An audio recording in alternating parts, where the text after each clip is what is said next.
Joining us for our next conversation, please join me in welcoming Joseph Kane, Senior Research Associate and Associate Fellow with the Metropolitan Policy Program at the Brookings Institute. Also joining us will be Dr. Johanna Zmud, Senior Research Scientist at Texas A&M Transportation Institute, and Paul Lewis, Vice President of Policy with the Eno Center for Transportation. The Hill staff writer, Julia Manchester, will lead this panel. Julia, over to you.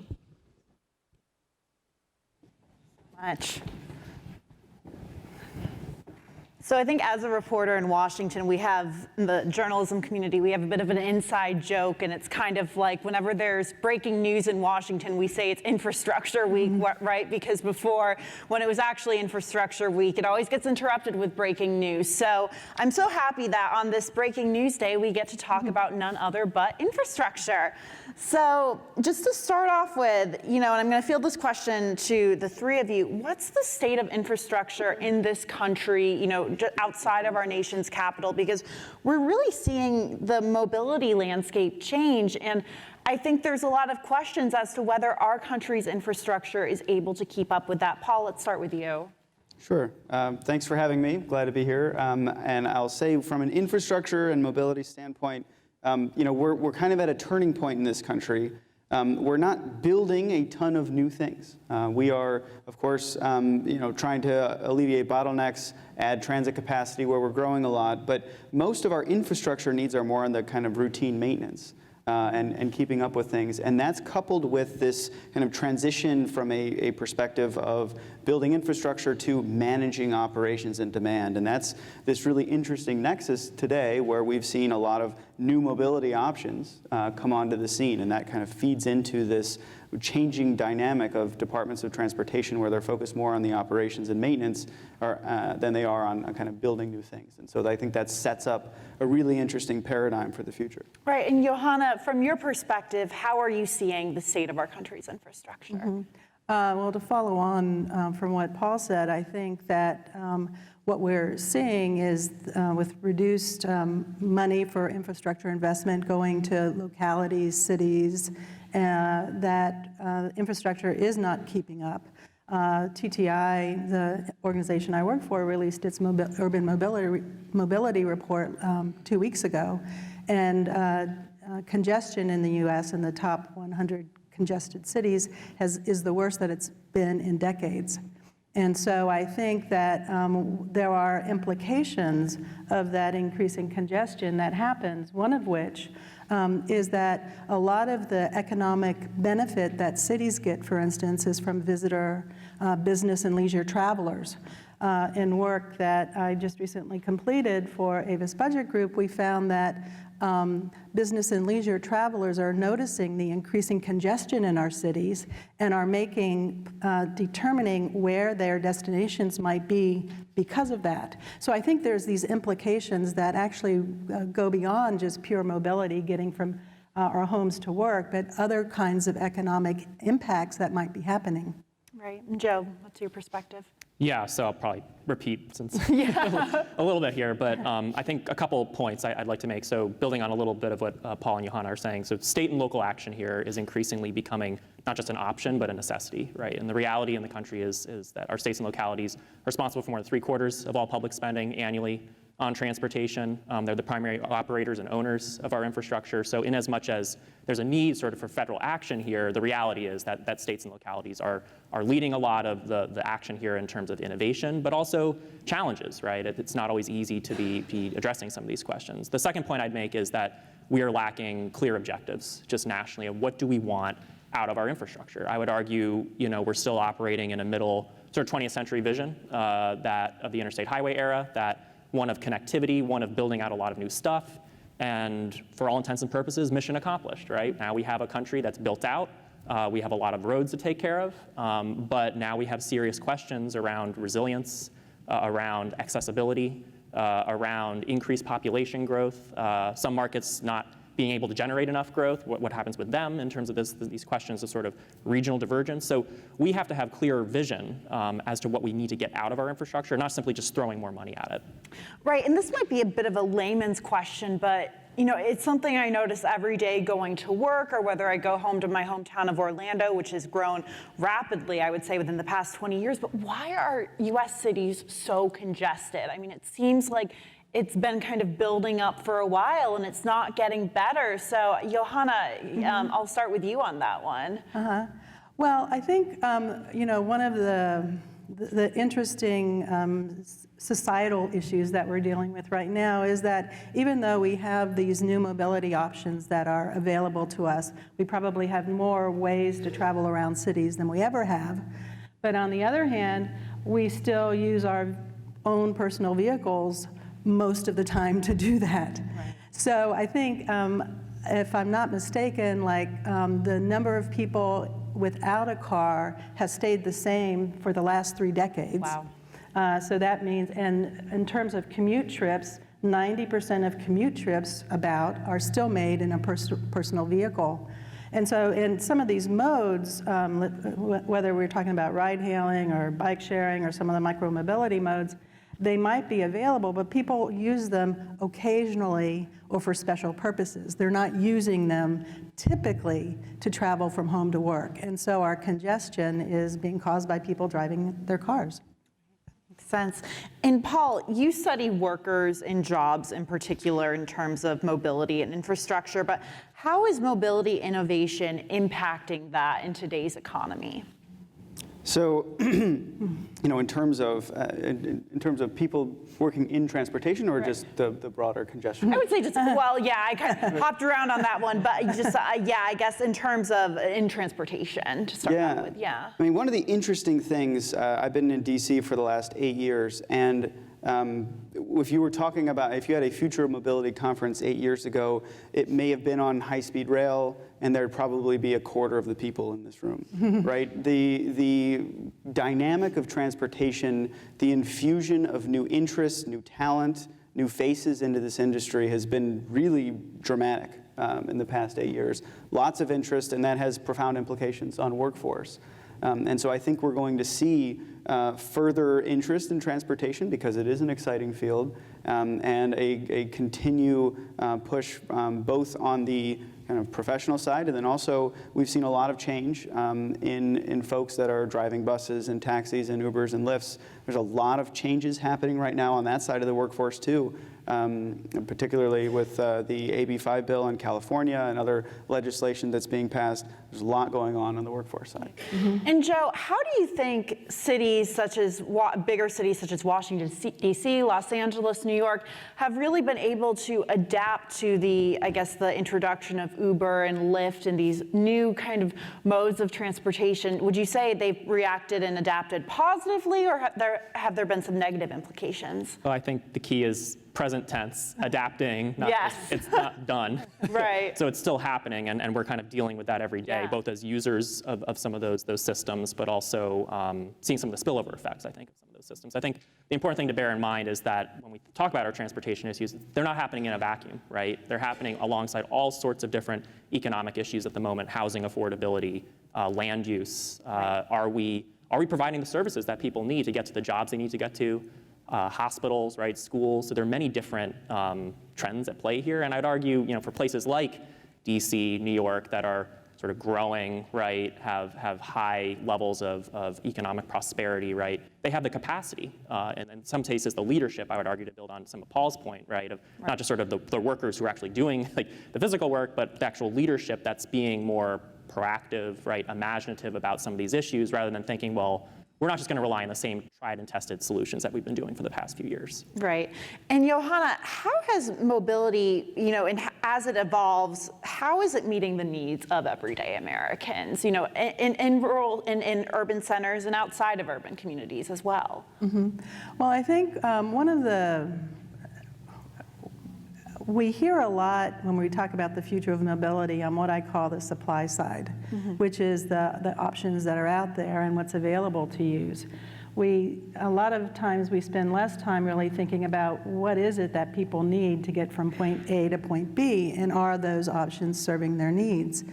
And that's really a local question. And so it's very hard to generalize, I think, from, nationally. You have to look at this locality and that locality and seeing if those options are meeting their needs. But, one of the things that I've been studying is demand or use and people's choices and what choices are they making. And I've come to coin the term what I call situational decision making. It used to be if you were a travel demand modeler, you would know that you're going to do a travel demand model for the region of Washington, and that 90% of trips would be made by car, right? You still know that to some degree today, if you're talking generally, but if you're talking day to day or hour by hour, you see a lot of variation in the choices that people are making. Unfortunately, we don't have a really good systems right now for capturing that information. I heard some of the earlier panels talking about data. Yeah. We have, unfortunately, we're not collecting the data we need to really be able to catch that variation. And then our modeling systems really aren't set up to model that effectively. And so I think we're having a sort of a change in paradigm in terms of the way people are making their choices, and I call it situational choice making. We don't have the data we need to really capture that, and we don't have the modeling systems really to model that effectively. And why has it been so difficult to capture that data, or why are we having so many issues capturing that data? If any of you want to answer that. I'll just jump in quickly. Right. I think as much as we focus on the shiny new object, right, of the tech itself, to me, one of the biggest takeaways is the data, the information that we could potentially be getting out of this, but it's not public information, right? It's proprietary, and there's real value on that. And we don't even really know the true value, but you better believe some of the companies probably do, right? Yeah. But they don't even know, right, how can they deploy this data effectively, right? So meanwhile, you have the public sector that has been using the same measures and the same data for so long, moves at, generally speaking, slower speeds. And so how do you create this connectivity, right, between sort of the private sector, the public sector, and transferring this information, beyond the fact that there are new measures out there? And so it's going to lead to I think, some big questions that some places are already dealing with, quite frankly, around this. That there's the potential, right, for the technology to make a difference, but to actually enact policies and plans that can respond to it is another story. Mm-hmm. Right, and I'm going to ask a question that I'm sure everyone in this room, if you're a Washington, D.C. resident, is aware of. The emergence of e-scooters or e-bikes. We've seen them really pop up around the city and other cities. I know I believe they're in Seattle and LA as well. But one thing I've been hearing a lot more about is the fact that there's a lot of accidents. They're not necessarily safe. And, it's like you walk down a block in DC and it's like one sidewalk is littered with them. And it's causing, I think, a lot of concern for pedestrians as well as city councils, local lawmakers. So how are governments regulating these? And Paul, I'll go to you for that one. Yeah, I kind of have a little bit of trouble with the narrative because I walk a lot in DC. I don't own a car, and very rarely am I encumbered by a scooter, right? I mean, there's lots of scooters, but generally people keep them to the side of the road. It's not a problem. Honestly, I have more of a problem, of cars blocking sidewalks or crosswalks or whatnot. I mean, so I think it's generally a broader question of how are we providing safe spaces for people to walk around or get around wherever they're going. Right. And so I think we should not just kind of focus on one particular mode or the new shiny thing if we're talking about traffic safety. But in terms of regulations, I mean, cities are interested in providing new options for the folks in their city and encouraging that type of innovation, but also making sure that there is a level of safety, there's a level of equity across the city and within the population to make sure that this is something that everyone can take advantage of, and making sure that the companies operating these things are also abiding by the rules. And so we've seen a lot of different models approach. I mean, DC's got a pretty good model here, I think, for the most part, and I think it's yet to be seen what the ultimate outcome is with the micromobility. Is this something that, from a business perspective, has a staying power? Is this something from a cultural perspective that we're going to get used to and become part of? the transportation. I mean, even 10 years ago, there was no bike share, docked bike share in the city. Yeah. Now it's just kind of a standard part of how we get around, and that's, we see those in cities across the country. So it's still evolving, it's still pretty new, and I think we're going to be following it really closely. Yeah, yeah. You've been hearing, sorry. I just Yes. wanted to bring it into the infrastructure Absolutely. realm just a little bit. And that's that what's really interesting to me is that we have these new mobility options that are trying to fit into our old infrastructure. So we still have, our infrastructure isn't, especially in urban areas, isn't changing or modifying or trying to innovate as these mobility options are innovating. And I'll give you a case in point. It's not my idea, but I was on a panel with someone from the city of Pittsburgh, and she was arguing that we need to maybe think about something called slow lanes. So we have bike lanes, we have sidewalks, we have cars, but she said, but what if we had infrastructure that was slow lanes in cities where we put all of these sort of slower options, get them out of the walking, get them off the streets, and then you have these slow lanes. That just is, some of that is semantic, but I think once you start thinking like that, you start opening your mind to other types of innovations that can happen in infrastructure that could maybe make people feel more comfortable using these options. One of the biggest concerns that people have about, say, scooters, e-scooters, from the research that I've done, is number one, they don't feel safe on them, and number two, they don't know the rules about where they should ride them and where they shouldn't ride them. Right, right. Just want to give the audience a heads up. In 5 minutes, we will be taking Q&As from all of you. So think about those questions over the next 5 minutes. We're excited to hear them. Obviously, transportation, the discourse about it on Capitol Hill kind of gets muddled amid all of this other breaking news we've heard, but we know that lawmakers are very concerned about it because it is changing, and our infrastructure is, in a way, a lot of people feel that it needs to be updated. So if lawmakers asked for your inputs, and I'll field this to all three of you, on mobility innovation, what would you tell them, Joe?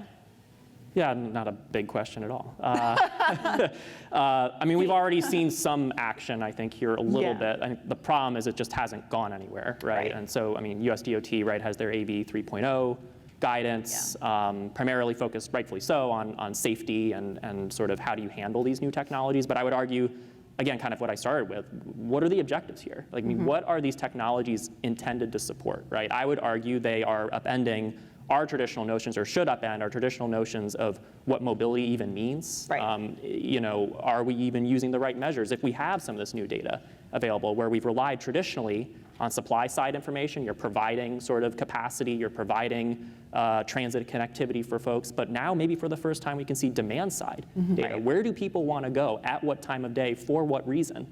That information is out there if you have a cell phone, if you have a smartphone on you. I mean, that information is being collected, but we don't know how to use it. It's a huge chunk of information. So if I were to talk to sort of federal folks, right, not just on the Hill, but in sort of agencies, et cetera, focusing not just, the conversation has to keep focusing on safety necessarily, but it needs to address some of these other big salient questions around data, information, performance measures, objectives, which is probably not going to be solved in the next 2 or 3 years, but the conversation needs to get started. Yeah, it's definitely a process. Johanna, how about you? Well, I would just say that a lot of the conversation around the future of mobility is in the realm of what I call technological determinism.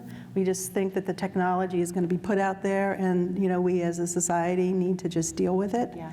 But I actually think that if history is any example, that society is going to do a lot of changing and altering of that technology. And I call, even e-scooters a new technology, a new mobility technology. So I think we always have to be thinking about what are the societal implications of these technologies, and how does the way that they interact with society shape the way the technologies actually are used and develop. Right. And Paul, how about you?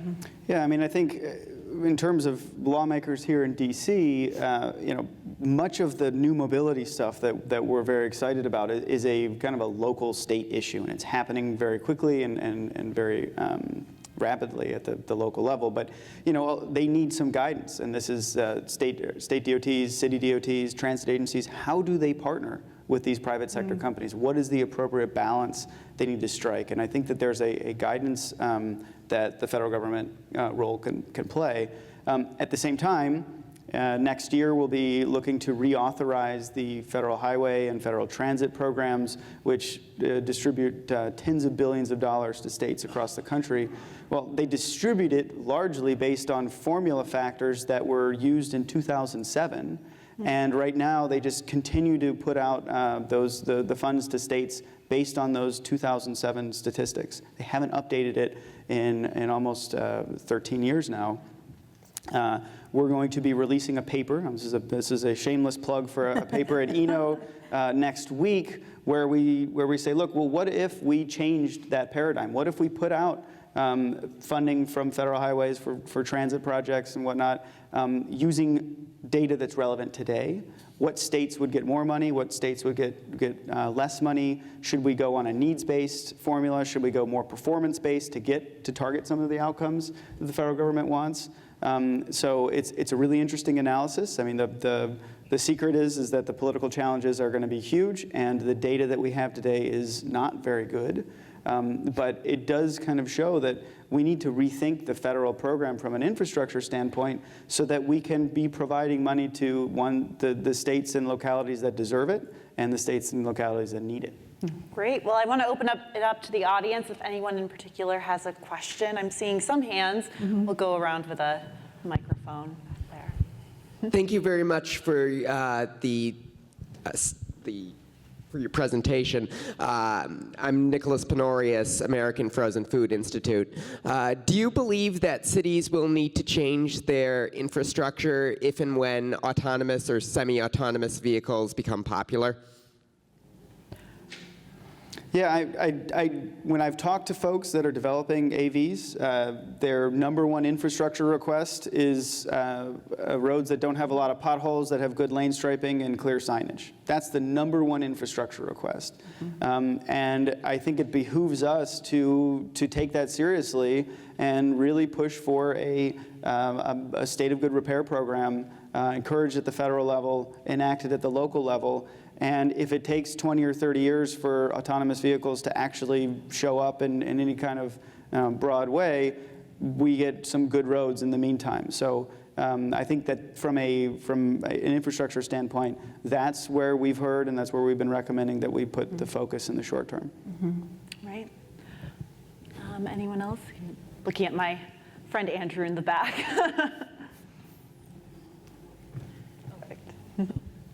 Thank you. Yes. Hi. My name is Rachel, writer and transportation freak. So I haven't heard much about rural, except in, I guess, the very start of the conversation, saying cities and not non-urban or urban. What does the future of rural look like in any of your minds? Rural transportation, I just want to give one example of just the sharing economy, even with Lyfts and Ubers. I lived in Summit County, Colorado, 4 different ski areas, tons of tourists. At the time, no taxis, but lots of ski races and other things happening that people come all over the place and they're renting cars from Denver and driving up, or trying to just call local taxis. And it took about 4 or 5 years after the cities were already adopting the ride shares for it to get to the ski mountains. And that's just, these are places where people are already going as a destination. Right. So what might it look like in more rural areas for people that don't have the resources to have vehicles or transportation on their own? Thanks. Yeah, that's a very good question, and it's both a policy and a planning question that is a lot of people are looking into and studying what the alternatives are. Obviously, a lot of the new mobility services are private and have a profit motive. There are public sector on-demand services that operate through county funds or some state funds. I think an interesting piece of information that I learned the other day was I always thought that one of the prime barriers to some of these services operating was lack of broadband service, because you need the digital infrastructure, right? When we were talking about what kind of infrastructure you need digital infrastructure as well. But that actually not all rural areas, but some rural areas actually have the digital infrastructure, that there are urban deserts of broadband and that may be needed for some of these platforms. I really, I think, again, there is both a public-private need to serve those special I would call them special populations, because certainly you need to be able to operate them at a profit if it's a pure private entity. And from my conversations with both Uber and Lyft and some other services, they are going to go where there is the demand and density to support it. So I think that means that there has to be a policy solution, and there has to be some sort of public-private partnership that addresses those needs, because they are definitely there. We have time for just one more. Andrew, I think there's one back. Hi, I'm Daniela Kamrath. You mentioned earlier congested cities, and you put DC and New York in the same phrase. Just to give you a little idea, I drove my electric car to the metro. I parked it in the garage. I'm going to pay $5.50. I drove the metro here, another $5.50. If I'm crazy enough to stay after 11, I'm going to pay $40 for an Uber. My question is, how do you fill the gap between the needs to decongest and the need of the citizens and the lack of money to improve the transportation? New York has a non-stop metro, $1.75, I think that's $1.75. It's a huge difference. Right. Joe, do you want to take that one? Sure, I'm just quickly, Yeah. I'd say this idea that you bring up of both the need for infrastructure investment and then infrastructure affordability is paramount, and I would argue needs to be a bigger part of the conversation. Because at the end of the day, if we're not serving the users, such as yourself, right, who can affordably, reliably get to where they need to go, I mean, we failed, right? I mean, that has to be one of the goals here. In addition to, oh, by the way, we have a lot of, kind of where we started, we have a lot of maintenance needs that we need to invest in now too. So it's, I don't envy the task for leaders not only in New York, Washington, but also in rural parts of the country who have, on the one hand, to maintain and operate what they already are dealing with, but then also having to adapt to some of these new technologies. It's not easy, but hopefully affordability, access, what it means for individuals can be a big part of this conversation. Well, thank you everyone for joining us for a great discussion. I really appreciate it.